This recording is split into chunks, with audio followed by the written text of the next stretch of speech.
เดี๋ยวช่วงนี้จะพาคุณผู้ชมไปติดตามข่าวสารกันที่จังหวัดร้อยเอ็ดกันแน่นะคะทาง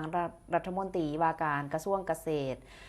รัฐมนตรีว่าการกระทรวงทรัพยากรธรรมชาติและก็สิ่งแวดล้อมเพื่อได้ลงพื้นที่ไปที่จังหวัดร้อยเอ็ดไปติดตามโครงการศึกษาสำรวจและก็พัฒนาแหล่งน้ำบาดาลในพื้นที่เพื่อที่จะเสี่ยงต่อการที่จะเกิดนะคะน้ำกร่อยน้ำเข้มนั่นเองเพิ่นลงพื้นที่ไปที่อำเภอ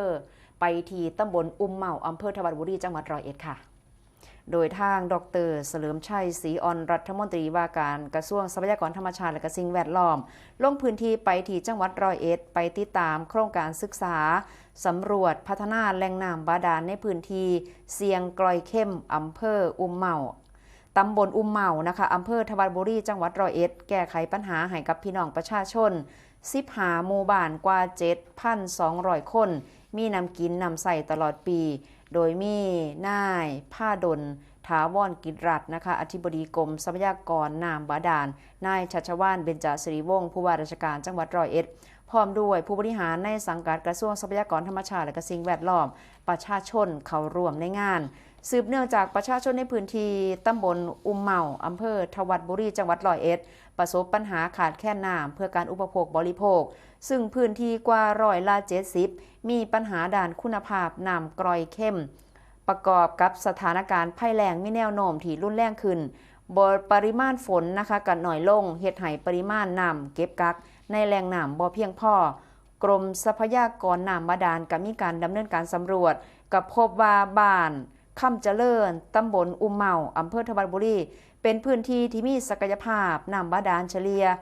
10-20 ลูกบาศก์เมตรต่อชั่วโมงสามารถนำไปพัฒนาเป็นโครงการได้ซึ่งรูปแบบของโครงการก็ประกอบไปด้วยบ่อบาดาลขนาด 6 นิ้วจำนวน 4 บ่อถังเหล็กเก็บน้ำขนาด 250 ลูกบาศก์เมตรจำนวน 2 ถังหอถังสูงขนาด 300 ลูกบาศก์เมตรจุดจ่ายน้ำถาวรและก็จุดบริการน้ำดื่มพร้อมกับลงนามในสัญญาจ้างก่อสร้างระบบประปาบาดาลและก็ระบบกระจายน้ำดำเนินการก่อสร้างแล้วหากแล้วเสร็จก็จะสามารถพัฒนาน้ำบาดาลขึ้นมาให้ได้ใช้มากถึง 249,000 ลูกบาศก์เมตรต่อปีก็จะเฮ็ดให้ประชาชนได้รับประโยชน์15หมู่บ้านจำนวน 2,027 ครัวเรือนหรือว่า 7,213 คนนั่นเองค่ะโดยทางรัฐมนตรีว่าการกระทรวงทรัพยากรธรรมชาติและก็สิ่งแวดล้อมเพิ่นบอกว่ารัฐบาลมีความห่วงใยความเป็นอยู่ของพี่น้องประชาชน